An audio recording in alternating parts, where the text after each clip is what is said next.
In this short video, we're going to demonstrate a safe system for decoupling and recoupling a trailer. Starting with a decouple, it's essential that you start somewhere safe, ideally flat and level.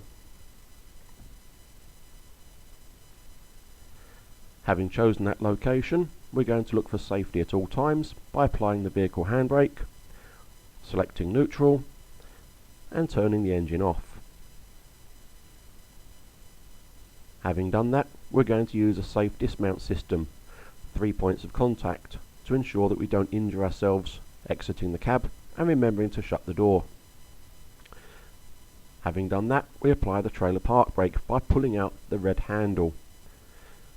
Winding the legs down, clockwise lowers, anti-clockwise raises, and it's important that when you're finished, you stow the handle securely to prevent injury.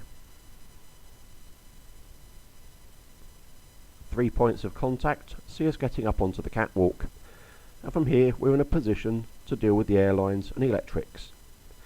The ABS line here has a clip that prevents it falling out, and we'll stow it securely where it should go and reapply that clip. When removing airlines, it's a good idea to look away at the point of disconnection to prevent dust or dirt flying up into your eyes. These airlines are quite highly pressured. Removing both electric lines. One of these lines deals with the road lights, indicators, brake lights, and the other deals with auxiliary equipment such as reversing lights, fog lights, interior lighting that's maybe in the trailer. Make sure these are stowed securely in the appropriate places.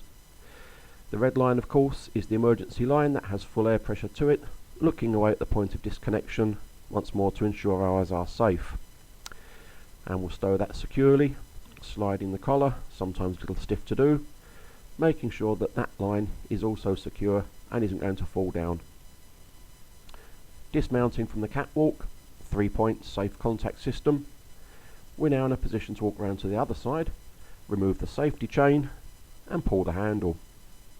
The handle should stay forwards in a position like that. In the real world, we'd now remove our number plate. On a driving test, you merely need to state that that's what you would do.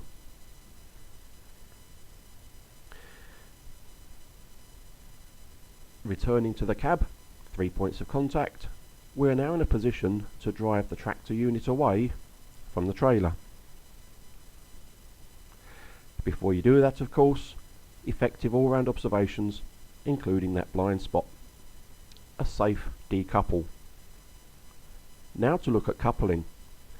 First, what we need to do is to get the tractor unit close to and straight in line with the trailer. Around 1 meter is ideal. So from this kind of position, you're able to make sure that the vehicle is lined up. If need be, to check the vehicle's MOT inspection disc. Very hard to do once you're coupled. Having reached that position, of course, safety first, we apply the handbrake. Select neutral before turning the engine off. 3 points of contact down, of course, remembering once more that when we've done that, to shut the door. Prevents injury or the door being damaged in high winds. Next, we really must check the trailer park brake is applied by pulling on the red handle. Walking round to the driver's side once more, we're going to click the ride height.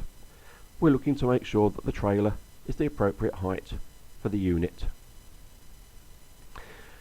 We're now going to start coupling the two together, reversing slowly, sometimes not easy in an automatic truck, until you feel the friction between the fifth wheel plate and the trailer.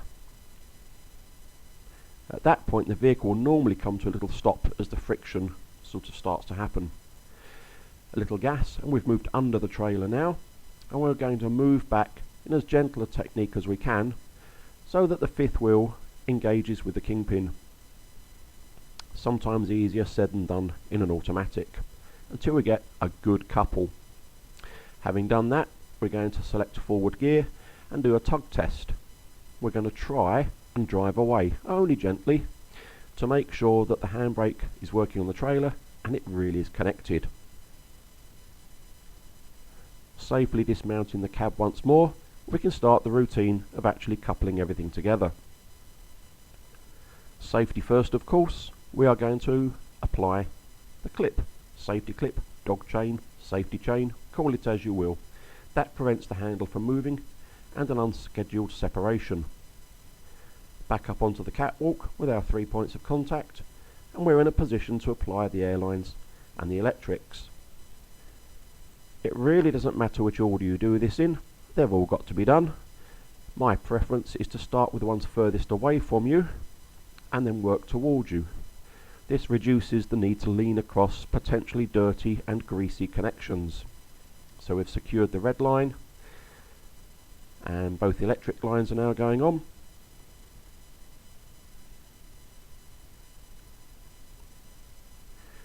Followed by the service line, the yellow line.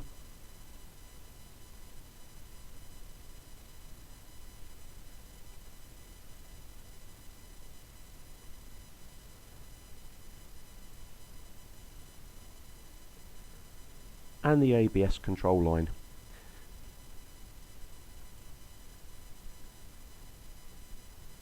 So now we have all of the air and electrical systems to the trailer connected and ready for use.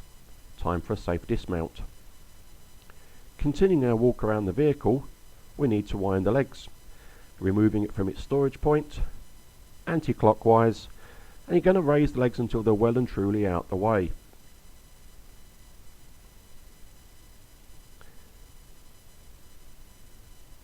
Before safely stowing the handle. We don't want this swinging out as we're driving down the road.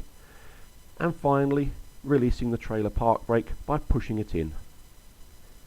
And of course, applying the number plate. On test, you merely need to say, and now I would apply my number plate, before asking for a lights check. What we're looking for is to make sure the road lights work,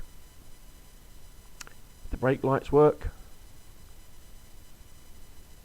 individual indicators, and we're now in a position to safely drive our vehicle down the road.